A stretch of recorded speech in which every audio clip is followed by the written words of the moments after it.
selamat datang kembali Sobat Data.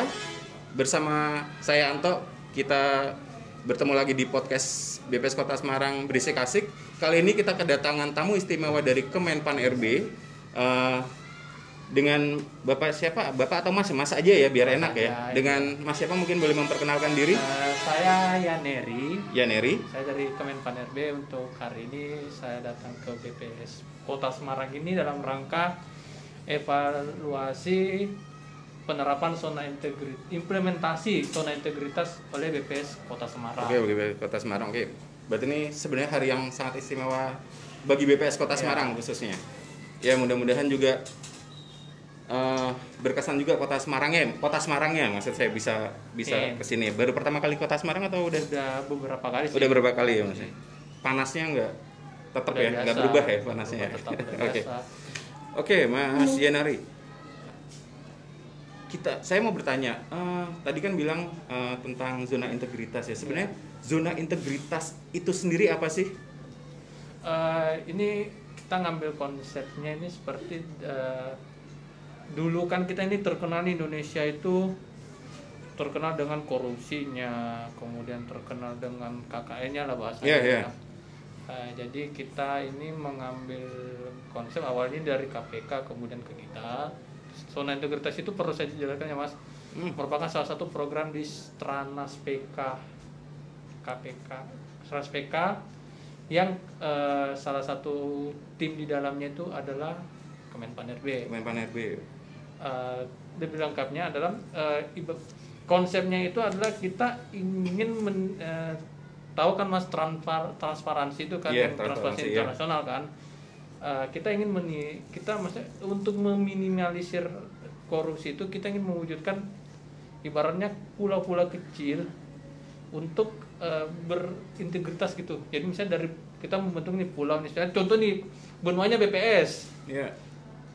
Atau negaranya BPS. Kita ingin bentuk misalnya di BPS Kota Semarang terlebih dahulu. Kota Semarang di BPS Kota mana gitu. Nanti dari pulau-pulau itu kemudian menyebarkan virus-virus baik. Virus-virus integritas, virus-virus tidak KKM, perubahan lah, biar gampang perubahan kan. Untuk kemudian bisa diterapkan di seluruh unit kerja secara merata. Berarti goalnya itu bahwa seluruh unit kerja yang ada itu di BPS ya. Kita ngomongnya di BPS ya, bisa mencapai ke zona integritas itu sendiri ya. Baik dia akan merubah secara SDM dia dan mungkin tata cara manajemen kerjanya juga seperti itu Mas. Bukan cuma itu. Cuma itu. Oke. Selain SDM, tata cara kerja termasuk dia budaya, Mas. Kita lebih tekankan ke budaya dia untuk tidak KKN lah. Tidak KKN. Budaya integritasnya betul-betul integritas gitu. Integritasnya berubah gitu. Pelayanannya betul-betul bebas gitu. Misalnya contoh saya sama Mas ini. Konsep pelayanan misalnya Mas tiba-tiba minta dong tambahan. Kita merubah itu gitu. Merubah itu ya. Mendorong pengawas unit kerja itu bisa membantu pengawasannya yang lebih baik gitu.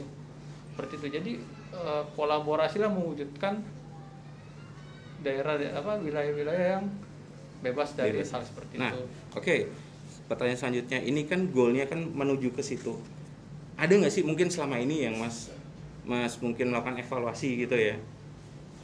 Terus ini nih sebenarnya kenapa sih kekurangan dalam artian apa sih yang menjadi kekurangan kebanyakan saya ngomongnya umum ya, kebanyakan akhirnya tidak, mungkin masih banyak saya bilang instansi atau satker atau wilayah kerja yang belum bisa berubah secara menjadi zona integritas itu sendiri. Sebenarnya gini Mas,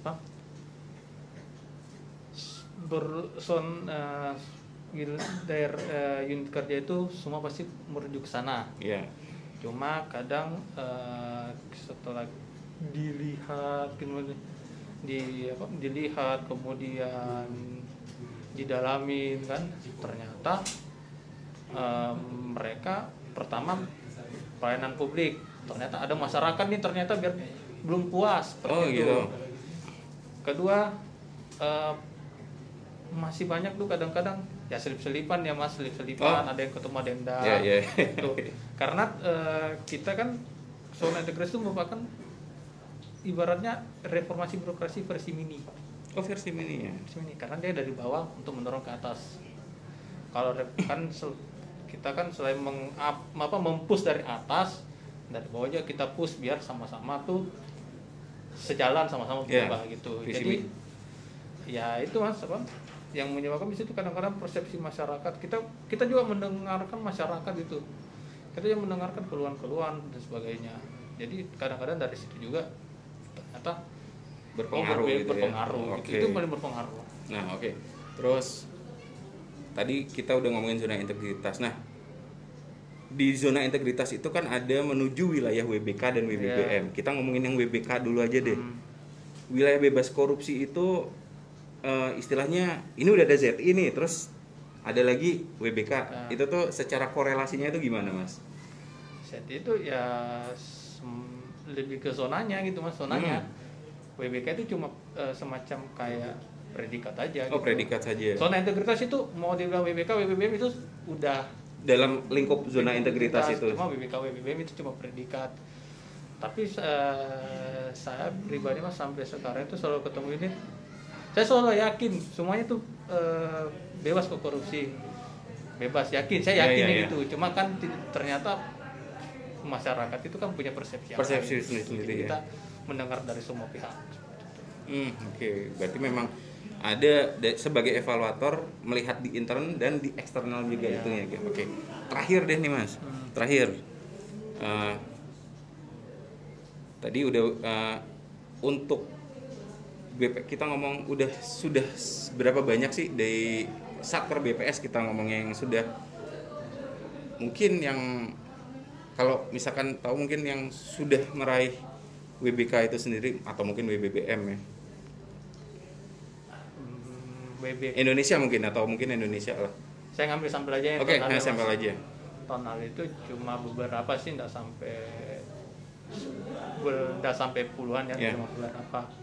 Karena memang kita jujur Mas ya, menilai itu melihat yang kita bukan menilai, saya enggak mau bilang menilai maksudnya mengcapture, memotret gitu kan. Memotret itu ya apa yang ada di lapangan, karena contoh bagaimana dia seperti saya bilang mengenal pelayanan publik seperti apa, kemudian pengawasan seperti apa, dan bahkan kinerja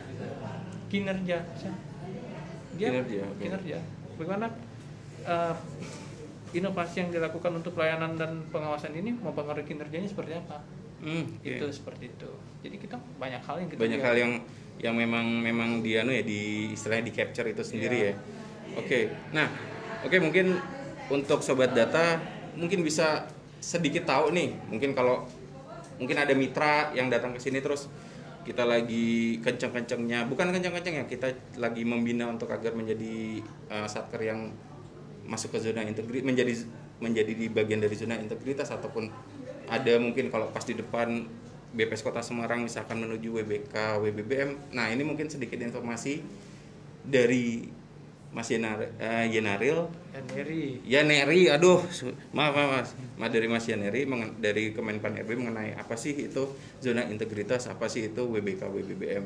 Mudah-mudahan bisa menambah informasi, memberikan informasi terhadap mungkin orang-orang di lingkungan BPS sendiri, di luar BPS, bahkan mungkin mitra. Jadi biar kita bisa lebih saling bersinergi mungkin ke depannya.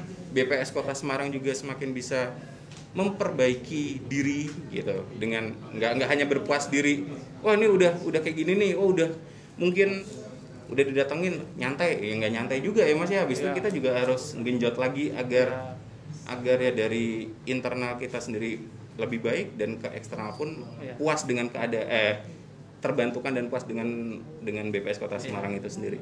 Oke, terima kasih, mungkin itu saja Mas. Terima kasih atas waktunya, terima kasih untuk ngobrol-ngobrol dadakannya nih. Saya juga dadakan nih, soalnya juga tadi udah langsung bikin podcast saja. Waduh, agak ngeblank juga ya. Oke, terima kasih. Kita bisa ketemu lagi di podcast Berisik Asik berikutnya. Sampai jumpa.